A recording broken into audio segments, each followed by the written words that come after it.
akwatidde NRM bendera kuwa Pulezidenti Yoweri Kaguta Museveni akyatalaga ebbendobendo lya Busoga ng'aweja akalulu mu kulonda okujja. Olwaleero ono abadde mu disitulikiti okuli Luuka ne Kamuli.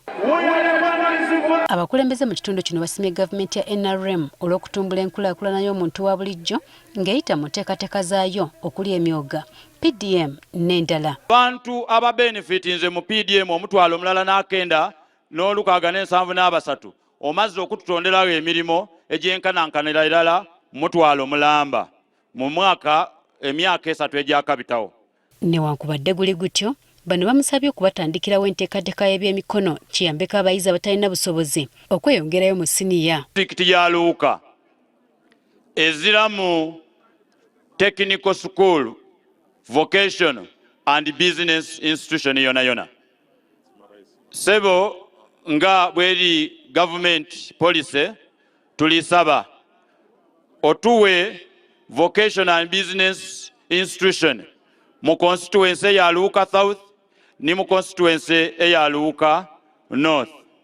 Era sebo nindikiriza nti olw'okuba abaana b'endosoma ine eby'omukono mu district ya Luuka eriyo ekitongole kya private skilling center ekya Judith Foundation Uganda n'ekikolako okutraininga kwa abaana mu Luuka nga kyakatraininga y'abaana emitwalo 3,200. Mu kitundu kino amagombolola agasinga tegalimu masannyalaze nga ne megali bagamba nti gavaavaako ekiziŋŋamiza emirimu mu kitundu. Mu disitulikiti eno eya Luuka ebintu by'abantu bifa ino abasuubuzi kubanga amasanalaze mu wiiki endala yonka gabaaku nnaku 2 enaku edisigairewo mu disitulikiti eno eya Luuka amasanze tikuba.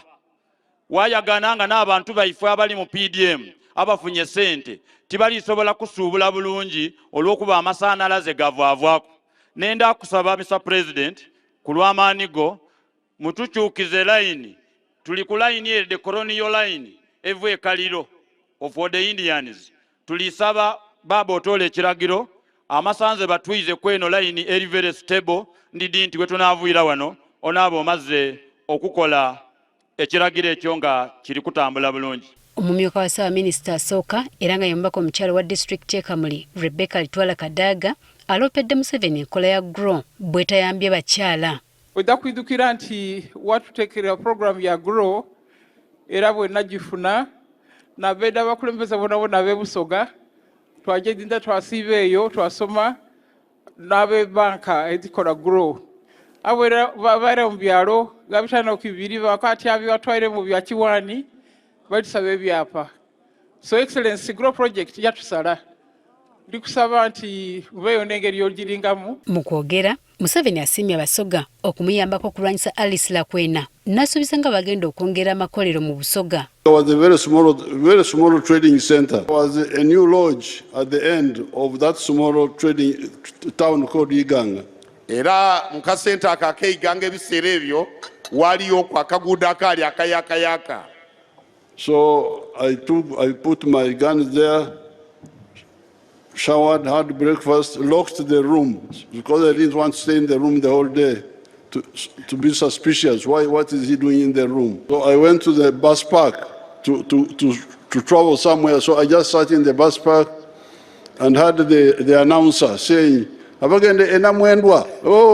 and came back in the evening and I took my luggage to Kampala. Abavuganya mu kitundu kino ku kaadi ya NRM Museveni abakwasiza bendera y'ekibiina.